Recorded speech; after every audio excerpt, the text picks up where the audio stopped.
And in the test thing, I didn't make it into bullet points because I feel like you already know what a test is. It's just there for you. Ah, yeah. Yeah? Okay. No, I feel like we did. I don't know though. I wouldn't explain what a test is. I wouldn't. Hello, my name is Moritz Deißner and I work at Wiener Kreuzberg as a technical director. Hi Moritz. Hi. How are you today?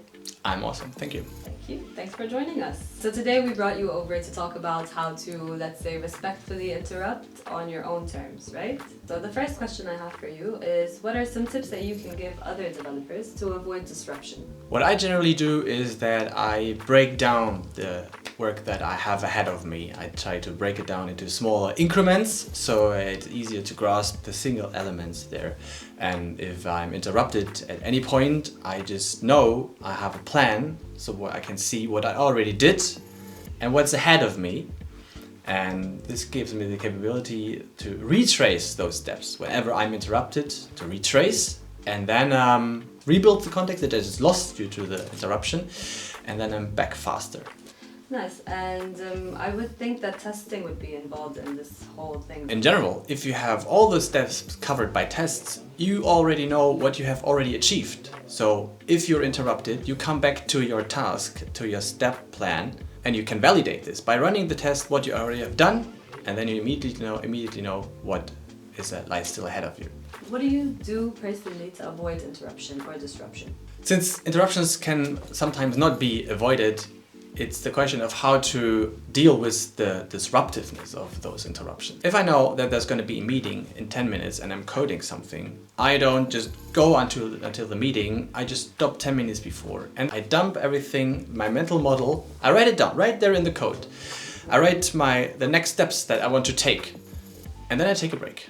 It's very important just to take a break because it takes time for the brain to lose the attachment to the current topic, so then to the previous topic, and only then I can fully concentrate on the next topic, whatever that might be in that meeting.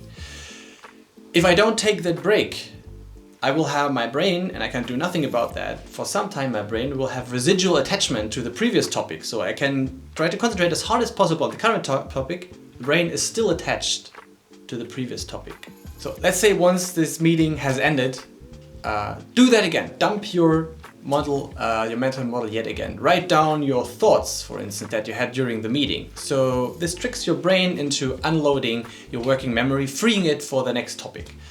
Again, do take a break after a longer meeting. Then you switch back to your previous task. And you can rebuild your context way faster because you have the steps that you want to take next already written down. They're already there in the code. You can just continue. Yeah. We want to reference Vicen. Vicen Tanasa. Okay. So I came across these ideas about how to deal with interruptions in general by reading a blog post from Vicen Tanasa. He's a former thought worker, and in his blog post, Vicen explains graphically compelling how interruptions actually corrupt our working memory. And that was very interesting to read and actually changed the way I deal with interruptions now. Cool. This was a really nice video, I would say. Hopefully, thanks. Yeah, definitely. Thank you, actually. Okay.